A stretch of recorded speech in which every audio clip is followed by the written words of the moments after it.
Et quand vous évoquez Cuba, Cuba est le prochain. Peu importe ce qu'ils font avec les militaires, ça semble prometteur, ce sera comme l'Iran ou le Venezuela. Je ne peux pas vous dire ça, mais je peux confirmer qu'ils nous parlent. C'est une nation en faillite, sans argent, ni pétrole, ni ressources. Ils ont de belles terres, ils ont un beau paysage, vous savez, c'est une île magnifique, leur peuple est merveilleux. Beaucoup de Cubains maltraités sont venus ici et ont prospéré.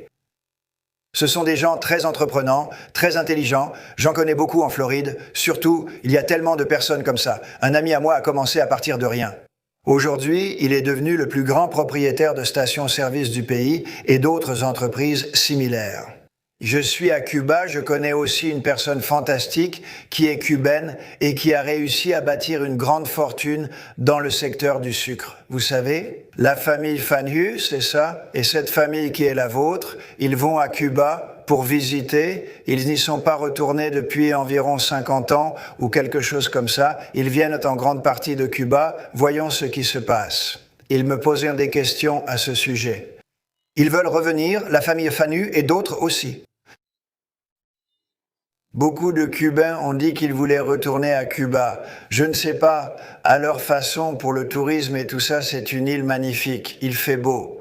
Ils ne sont pas en zone cyclonique, heureusement ils ne réclameront pas d'argent pour ça chaque semaine.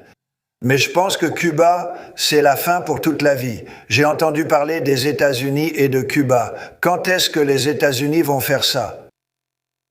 Je crois que j'aurai l'honneur de prendre Cuba. Ce serait bien, c'est un grand honneur de conquérir Cuba.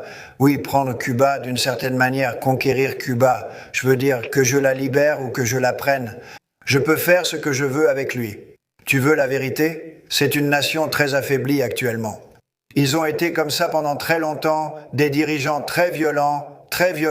Castro était un dirigeant très violent. Ses frères aussi étaient des dirigeants très violents, extrêmement violents. C'est comme ça qu'ils ont gouverné. Ils ont gouverné par la violence. Mais beaucoup de gens aimeraient revenir. Un autre sujet de politique étrangère. Cuba est sous de nouvelles et intenses pressions des États-Unis, alors que l'île traverse l'une de ses crises économiques les plus graves depuis des décennies. Toute l'île n'a pas échappé à cette crise. Après un week-end, vous ne l'oublierez jamais. La correspondante Mike Emmanuel de Fox News apporte les dernières nouvelles de Cuba. Le système énergétique de Cuba a subi un effondrement total. Les autorités locales signalent une panne d'électricité sur toute l'île. Le ministère de l'Énergie suggère que le système électrique du pays subit une déconnexion totale. Les protestations s'intensifient sur l'île avec des manifestants en colère contre les conditions de vie. Et dans une ville, ils ont vandalisé le bureau du Parti communiste, lancé des pierres et sont même allés jusqu'à l'incendier. Le président Trump voit la crise comme une opportunité.